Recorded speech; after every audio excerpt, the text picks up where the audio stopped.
I'm Kai. I'm the Managing Director at Carkloof Canopy Tour. So we are in the Carkloof Valley, which forms part of the KZN Midlands. In particular, we are in the Carkloof Mist Belt Forest, which runs along a ridge line that runs from east to west and forms an escarpment. And it means that the weather often pushes up against here and it gets misty and rainy quite a lot, which is where it gets its name from, the Carkloof Mist Belt Forest.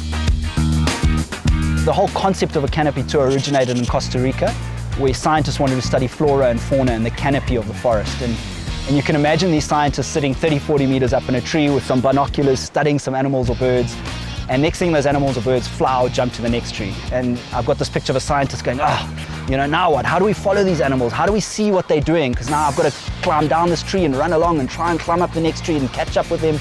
And they realized there was a solution. They could attach a cable from one tree to the next, and from that tree to the next, and from that tree to the next. They could build little platforms in the trees, eventually big tree houses, and they could actually live in the canopy of the forest, which is the top layer of the forest. So their research improved, but the byproduct was they had so much fun sliding from one tree to the next that they realized there was some ecotourism potential there. There was a business opportunity there. And the idea behind it is at the heart of a canopy tour, if you think about the scientists, it's all about conservation. And how do we use these unique environments to generate an income, to provide employment to local communities? And whether it's here in the forests or in Cape Town in the mountains, it's about getting people into unique environments where they normally would not be able to go. So springtime is an incredibly unique and special time in the Carkloof forest. In fact, it is in most environments, but what we find is everything starts coming alive. It's sort of been dormant over the winter period. Things have either gone and estivated a bit if they're reptiles or just not really out and about as much as they are in spring. All the migrant birds come back in spring. So immediately as we hear the red-chested cuckoo, the pitmifro calling, we know, well, spring must be here. We also experience a lot more rain. That mist belt forest, as this forest gets its name, that really becomes prominent in spring, and we'll have many days where it's misty and cold, and people will phone us and, do you still go in this? And absolutely, that's where this whole forest gets its name from. So if you're fortunate to come on a misty day, you're going to experience this forest in its authenticity, if you want to call it that. So if you're coming up for the first time, you're going to start off with a safety briefing on what the canopy tour is all about. We're going to explain all the main safety features. We're going to give you a bit of details about the forest and what you're going to be doing. From then, we're going to kit you up into all our harnesses and our helmets and our gloves, and the guides are going to explain what that's all about. We then have a short drive from the base, it's about 8 minutes long, to our first platform, where the guides will demonstrate practically how you slide, how you slow yourself down, and from there it's into the trees. Our first platform is called Rabbit Hole. It's named after Alice in Wonderland, who went down the rabbit hole and came out in a whole new world. In the same way, you're going to go down that first slide and come out in a whole new world of the canopy of the Carkloof Mist Belt Forest.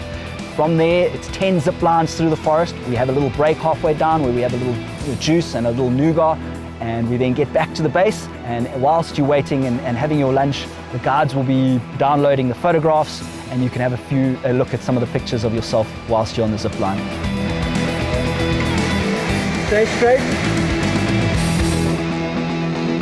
What's really unique about the Carkloof and about the Carkloof forest is that we have some really nice endemic species here. For example, the Simango monkey, which is really only found along this ridgeline in these forests and up in the Cozy Bay, northern coastal KwaZulu-Natal area.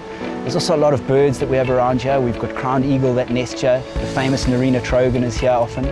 And so it's a really unique indigenous forest environment. It's part of the second biggest indigenous forest in Southern Africa, the biggest being down in the Eastern Cape. It's the Tikama forest.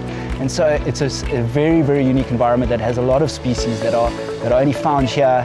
Lots of butterflies, birds, insects. And then, as I said, we also have the Simango monkey, caracal in these forests. So I see the canopy tour as a classic ecotourism adventure activity. We make sure that we try and stick within the confines of what ecotourism is, which is taking people on a tourism experience into nature and opening up nature to them. People seeing this sort of thing and seeing these birds flying as they're flying next to us now, that's got to make people realize that we've got to be looking after these environments. We've got so few indigenous, unspoilt areas left in the world, and if we can do our little bit by helping people to become aware of the need to conserve these things and to look for alternative ways of doing conservation in the 21st century, I think that might pull at a few people's strings and change maybe the way they live their everyday lives.